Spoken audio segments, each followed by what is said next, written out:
नमस्कार प्रिय दर्शकों, स्वागत है आप सभी का। और आज के क्लास में हम समझेंगे कि जन्म कुंडली से चंद्र कुंडली का निर्माण किस प्रकार से किया जाता है और साथ ही साथ हम यह भी समझेंगे कि जन्म कुंडली के साथ साथ चंद्र कुंडली का क्या महत्व है। तो आप यह देखिए, चंद्र लग्नम शरीरम स्यात्, चंद्र लग्नम शरीरम स्यात्, लग्नम स्यात् प्राण संज्ञकम, ते उभे संपरीक्ष्यैव सर्वनाड़ी फलम स्मृतम।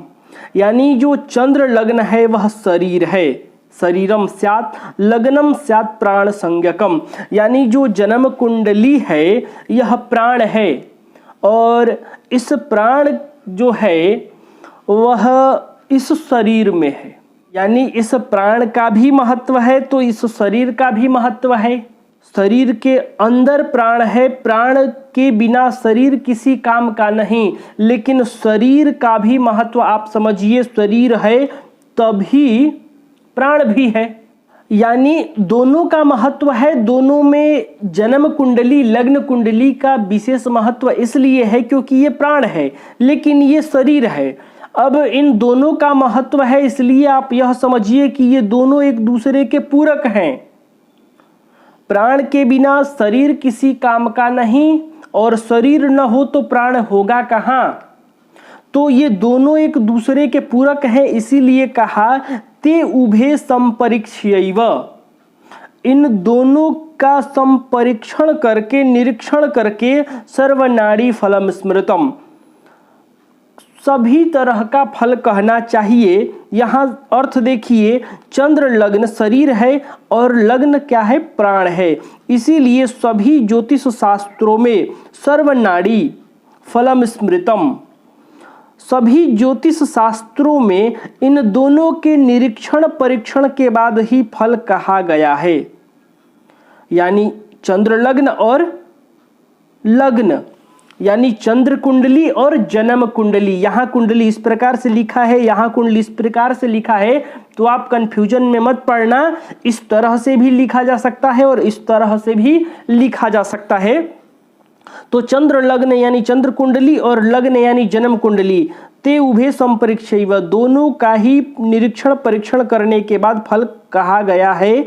चंद्र लग्न के महत्व को दृष्टि में रखते हुए उत्तर भारत में जन्म कुंडली के साथ साथ चंद्र कुंडली के समावेश की प्रथा है।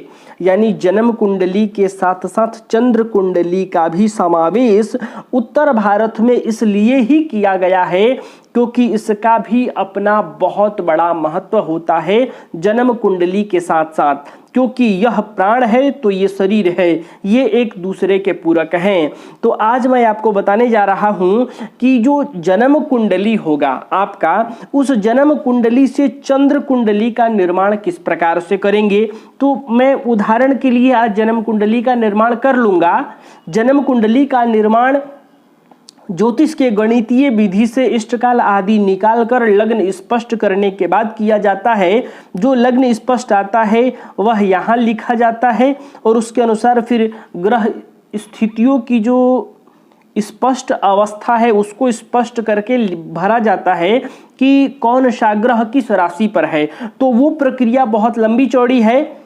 चंद्र कुंडली बनाने की प्रक्रिया सूक्ष्म है, इसलिए आज मैं चंद्र कुंडली बता देता हूं। जन्म कुंडली के बारे में आगे जब हम गणित के बारे में पढ़ेंगे तब विस्तार से समझेंगे। तो आज उदाहरण के लिए एक जन्म कुंडली ले लेते हैं।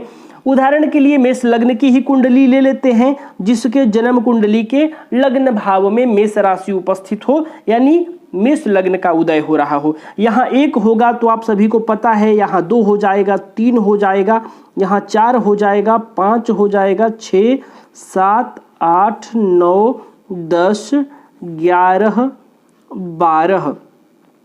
अब आप यहाँ देखिए कि इसको लिखने के लिए कुंडली में पंचांग देखने की आवश्यकता नहीं होती है, पंचांग से ज्ञात नहीं किया जाता है। पंचांग से केवल ये ज्ञात किया जाता है कि ये जो लग्न का भाव है, इस लग्न भाव में कौन सी राशियों का उदय हो रहा है, 12 राशियों में से किस राशि का उदय हो रहा है, बस केवल ये ज्ञात किया जाता है। ये ज्ञात होते ही इससे आगे वाला अंक दूसरे भाव में और क्रम से 12 राशियों को लिख दिया जाता है।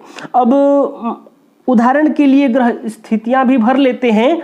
उदाहरण के लिए तो मान लीजिए यहाँ हमने बृहस्पति को बैठा दिया, यहाँ हम मंगल को बैठा दिए, कुछ उच्च के भी ग्रह ले लेते हैं। सूर्य को लग्न में ही उच्च का बना देते हैं, शनि को सप्तम में उच्च का बना देते हैं। चलिए सारे उच्च ग्रहों की अवस्था को ले लिए हमने। अब यहाँ राहु को बैठा लेते हैं, यहाँ केतु बैठा लेते हैं, यहाँ शुक्र बैठा लेते हैं। अब कौन बच गया? चंद्र बच गए। चंद्र को यहाँ उच्च का स्थान पर दे देते हैं। सूर्य, चंद्र, मंगल, बुध बच गए, बुध को यहाँ बैठा देते हैं। बुध, बृहस्पति, शुक्र, शनि, राहु, केतु, नवग्रहों को हमने बैठा लिया। हालांकि अब मैं आपको इस प्रकार से इधर और इधर क्यों बैठाया, मैं आपको एक और बात बताना चाह रहा था, इसलिए इस प्रकार की इस ग्रह स्थिति बना लिया। अब आप यहाँ नोट कीजिए कि अगर इस प्रकार की कुंडली बनी हुई आपको दिखाई पड़े तो आप एक लाइन में कह सकते हैं कि ये कुंडली गलत है। अब ऐसा क्यों? क्योंकि आप यहाँ ध्यान दीजिए, मैं यही बात आपको बताने के लिए शुक्र और बुध को मैंने यहाँ बैठाया। नहीं तो शुक्र और बुध को जब मैं यहाँ सूर्य के आसपास बैठा देता तो ये कुंडली निश्चित ही किसी एक जातक की हो ही जाती, क्योंकि शुक्र और बुध का जो एक राशि पर अवधि है वह 30 दिन का है, लगभग सूर्य के बराबर। सूर्य के भी एक राशि पर 30 दिन का गोचर होता है, बुध का भी 30 दिन का होता है, शुक्र का भी 30 दिन का होता है। यानी बुध और शुक्र का लगभग 30 दिन है और सूर्य का 30 दिन है।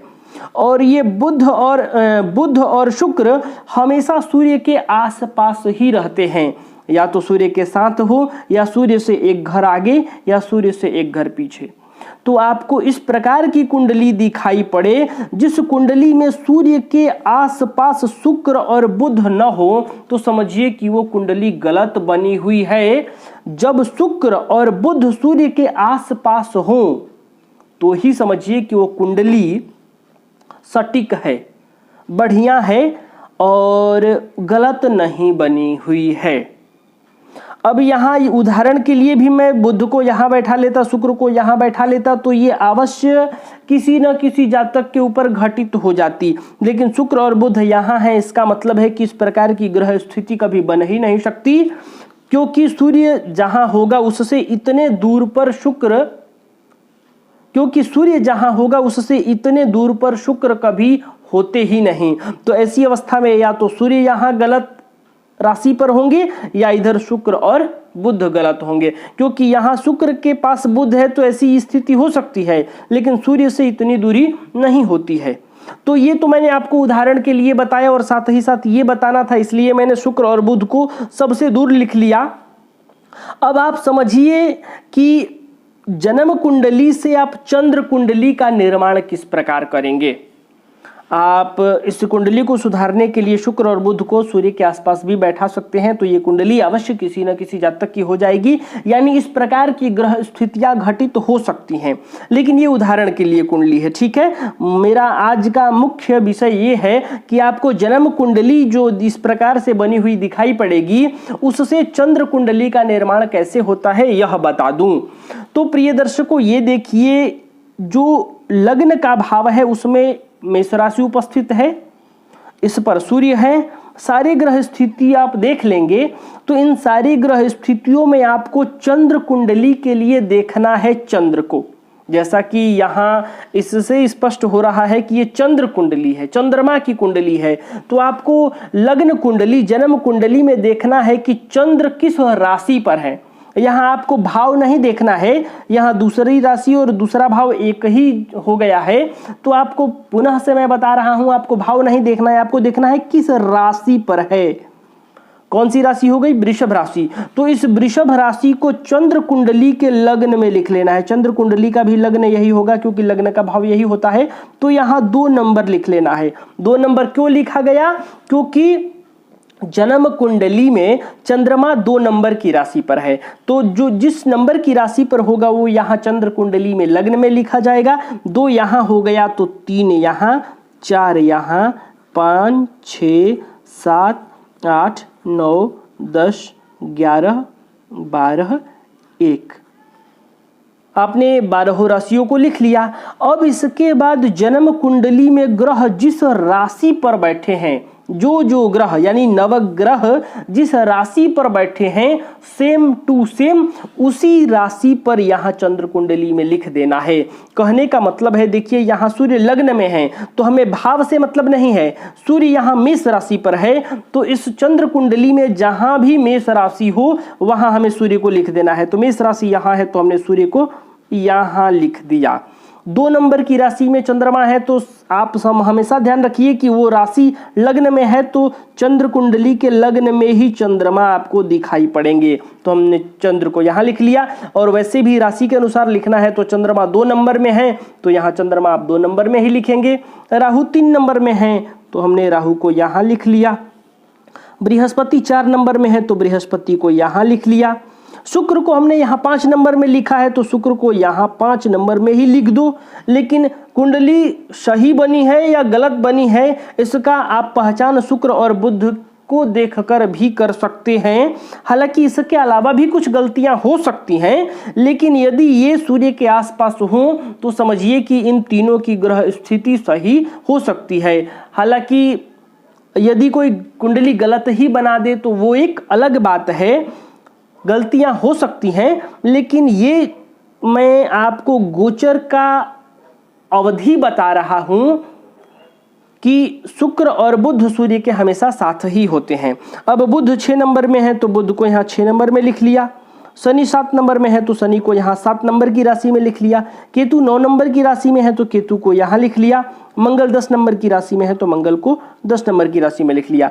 यानी ग्रह जिस राशि में है उसी राशि में चंद्र कुंडली में भी ग्रह भरे जाएंगे, सभी ग्रह, बशर्ते लग्न को छोड़कर। लग्न वो होगा चंद्रमा जन्म कुंडली में जिस राशि पर होंगे वह राशि चंद्र कुंडली की लग्न भाव में लिखी जाएगी और वही चंद्र लग्न माना जाएगा। यानी चंद्र कुंडली का लग्न वृषभ होगा और जन्म कुंडली का लग्न यहाँ मेष हो जाएगा। तो प्रिय दर्शकों, मैं उम्मीद कर रहा हूं कि आप जन्म कुंडली से चंद्र कुंडली का निर्माण कैसे होता है यह समझ गए होंगे और जन्म कुंडली का क्या महत्व है और चंद्र कुंडली का क्या महत्व है यह भी आप समझ गए होंगे। तो प्रिय दर्शकों, आज के लिए बस इतना ही। तब तक के लिए हमें अनुमति दीजिए। नमस्कार।